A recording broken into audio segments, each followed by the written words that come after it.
Restez au chaud devant votre programme avec Charo, entreprise de citernes et de ballons d'eau chaude.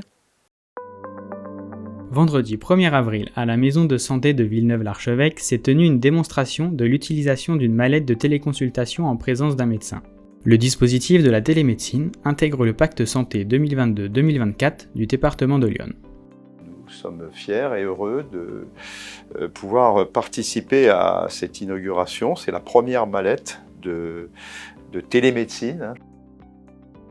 Au départ, il faut qu'il y ait un besoin de téléconsultation de médecine générale, ce qui est le cas effectivement sur Villeneuve-l'Archevêque et dans beaucoup de zones malheureusement du département de l'Yonne. Donc la solution technologique qui est choisie, la plupart du temps on demande d'avoir une visio pour pouvoir voir le patient en direct, un petit peu comme un FaceTime ou du WhatsApp, mais en mode sécurisé médical. Et aussi on a des objets connectés qui vont permettre de faire l'examen clinique à distance, notamment l'auscultation, regarder les tympans, avoir une caméra à main qui permet de regarder les fonds de gorge et les lésions dermatologiques. Votre tympan est parfait. Les seules choses qu'on ne fait pas en téléconsultation assistée augmentée, en fait, que nous on refuse de faire, c'est les enfants de moins de 3 ans et les palpations abdominales à distance qu'on ne peut pas faire. Donc les douleurs abdominales inhabituelles, brutales, on ne les voit pas non plus en téléconsultation. L'infirmière qui l'a utilisé ce matin m'a dit en fait c'est super simple. Oui. Et je pense que le fait que ce soit simple déjà, ça rassure. Ça donne envie de l'utiliser. Une mallette comme ça coûte plus de 7 000 €. Groupama a financé à hauteur de 3 550 € et le département à la même hauteur. Et la commune de Villeneuve-l'Archevêque participe pour les frais de fonctionnement.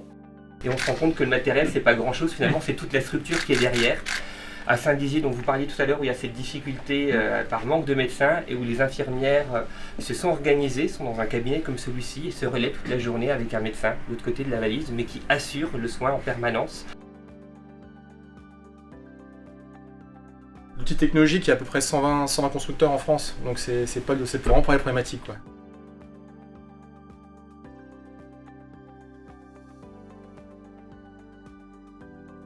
Globalement, la téléconsultation, elle dure 20 minutes. D'accord.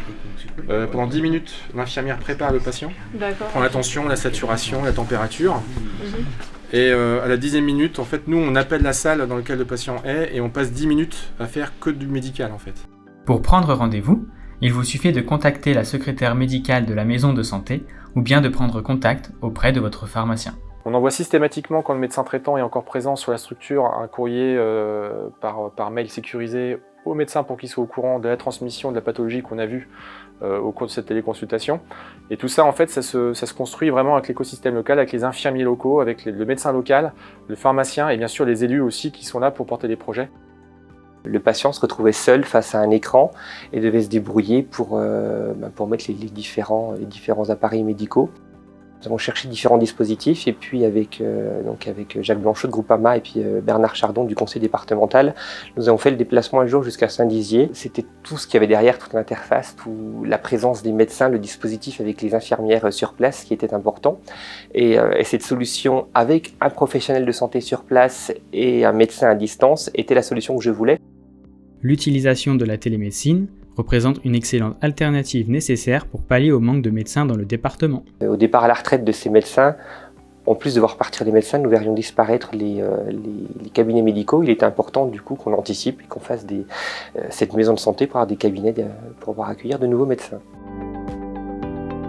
Nous sommes un département, malheureusement le département de la Bourgogne-Franche-Comté, qui de moins en moins de médecins. On a décidé, mais depuis plusieurs années maintenant déjà, d'essayer en tout cas de lutter contre ce fléau.